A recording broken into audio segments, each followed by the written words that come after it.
¿Por qué en Brasil se juega siempre? ¿Por qué no paran en fecha FIFA, en Copa América o por partidos por eliminatorias?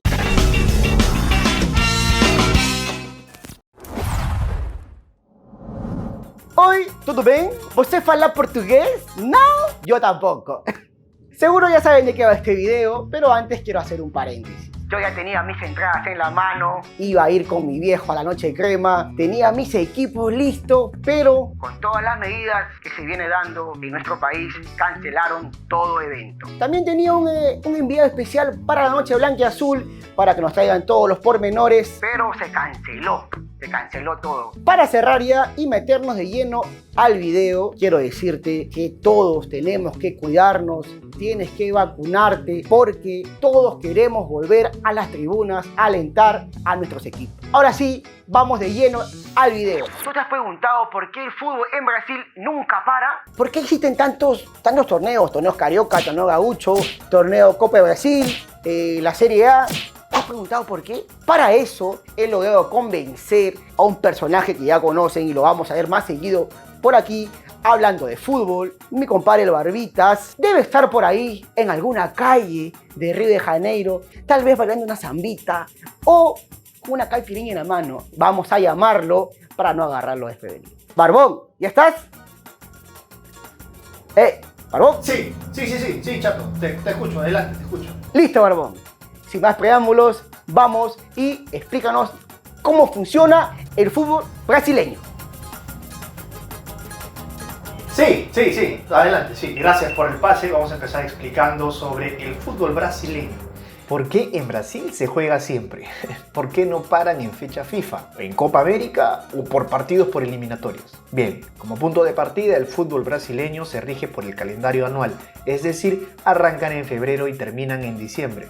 Para poder entender un poco mejor el fútbol en la tierra de la samba y la caipirinha, podríamos decir que en suelo brasileño el fútbol tiene 4 niveles: torneos estaduales, los regionales o interestaduales, la Copa Nacional y las ligas o torneos nacionales. Vamos entonces con el primer nivel, los torneos estaduales, lo que vendría a ser básicamente la base del fútbol brasileño. A diferencia de como ocurre en distintos países del mundo donde hay un único ente máximo encargado del fútbol en cada territorio, en Brasil, además de la Confederación Brasileña de Fútbol, existen 27 federaciones en cada estado del país. Estas son las que determinan sus propios formatos y sistemas de sus torneos dentro de cada estado. Entonces, podemos concluir que existen 27 torneos estaduales alrededor de todo el territorio brasileño.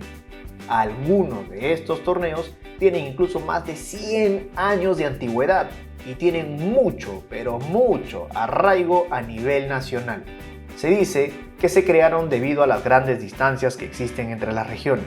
Estos campeonatos se juegan de 3 a 4 meses en la primera mitad del año, entre febrero y mayo aproximadamente. No todos los torneos se juegan bajo el mismo modelo. Por ejemplo, en Río de Janeiro y Río Grande del Sur se juegan una especie de apertura y clausura, mientras que en Sao Paulo se dividen en 4 grupos de 4 equipos cada uno. Y así, cada estado determina el formato de cada competición suya.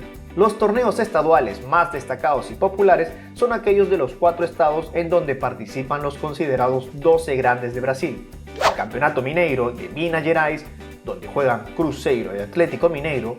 El Torneo Carioca de Río de Janeiro, con la presencia de Flamengo, Fluminense, Vasco da Gama y Botafogo.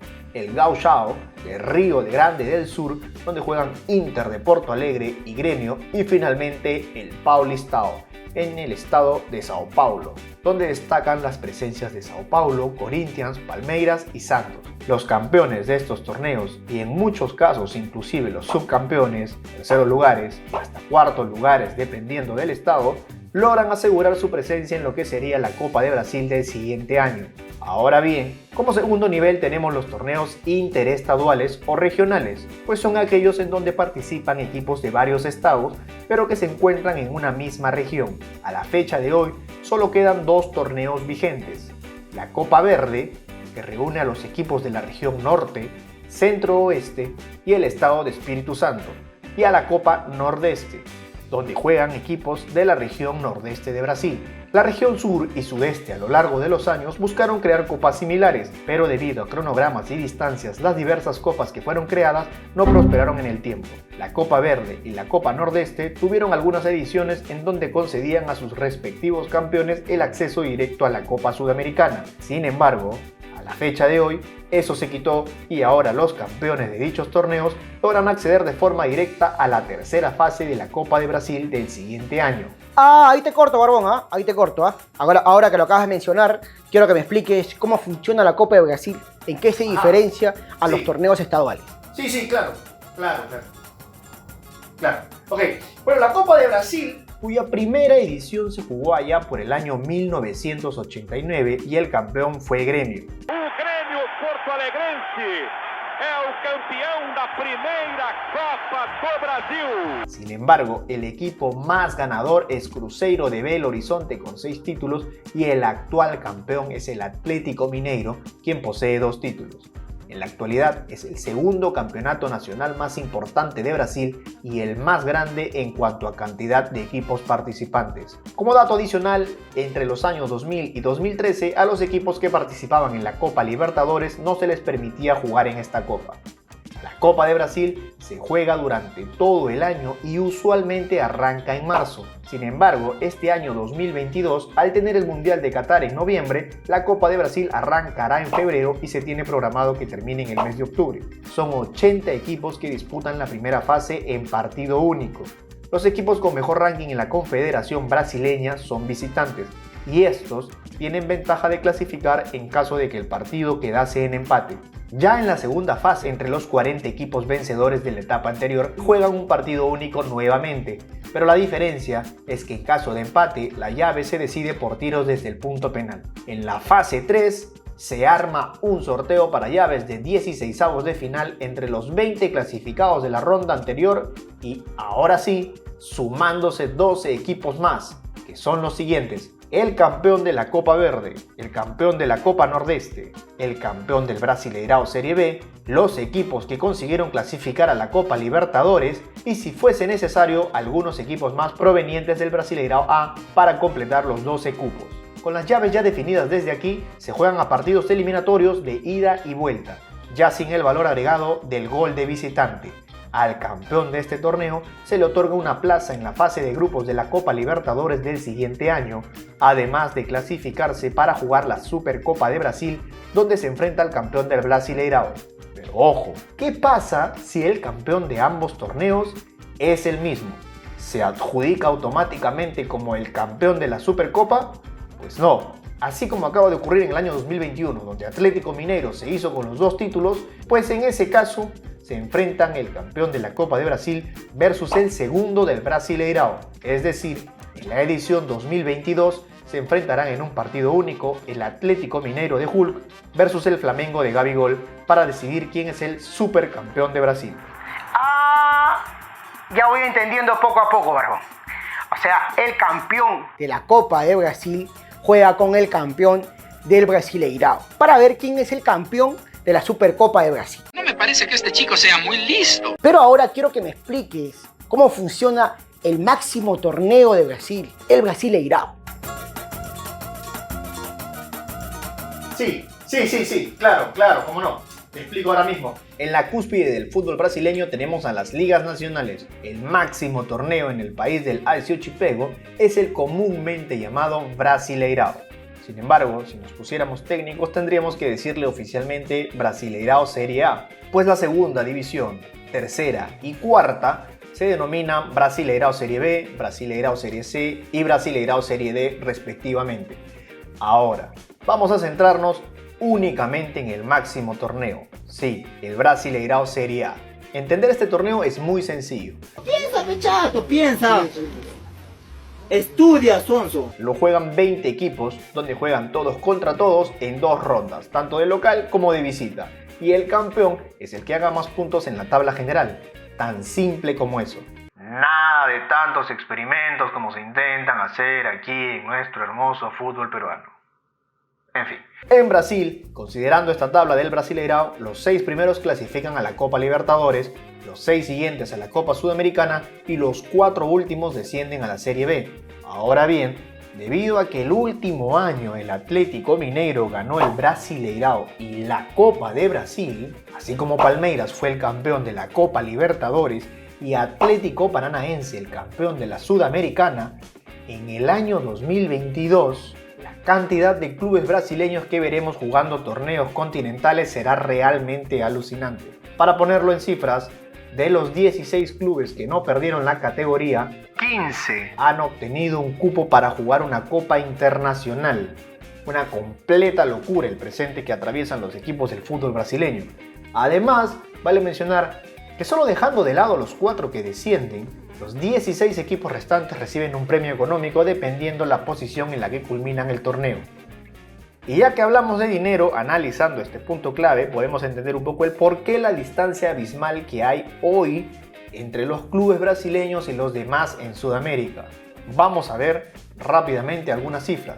El campeón del Brasileirão se lleva un aproximado de 6 millones de dólares. Para hacer una comparativa, el campeón del fútbol peruano se llevó en el 2021 354.000 dólares. Es decir, poco más del 5% que recibió el campeón brasileño. Para poner otros ejemplos, en Argentina el campeón se lleva cerca de 3 millones de dólares. En Chile al campeón se le otorgan 360.000 dólares. En Ecuador 150.000 dólares y en Colombia, por ejemplo, de parte de la federación como tal, el campeón no recibe ningún incentivo económico. Normalmente los planteles acuerdan con los directivos una suma de premios en caso de llegar a la instancia de ser campeones. Ahora bien, esta situación puede que cambie en el 2022, pues con la intención de aumentar la competitividad de los torneos locales y fortalecer a clubes y asociaciones, la Conmebol anunció que resolvió otorgar un auspicio de $1 millón para cada país miembro, un total de 10 millones de dólares para todo el continente en el año 2022. A pesar de estar investigando, no pude encontrar mucha información respecto al incentivo económico que reciben en otros países, como por ejemplo Bolivia, Venezuela, Paraguay o Uruguay. Si conoces alguno de estos datos, no te olvides dejarlo en los comentarios. De todas formas, como podemos observar, el fútbol brasileño mantiene una distancia bastante grande respecto a los demás países. Y ojo, que eso es solo el Brasileirão, pues el campeón de la Copa de Brasil se lleva poco más de 10 millones de dólares. Así es, amigos. Atlético Mineiro, quien ganó los 2 campeonatos, acaba de llenar sus arcas en el año 2021 con un monto aproximado de 16 millones de dólares.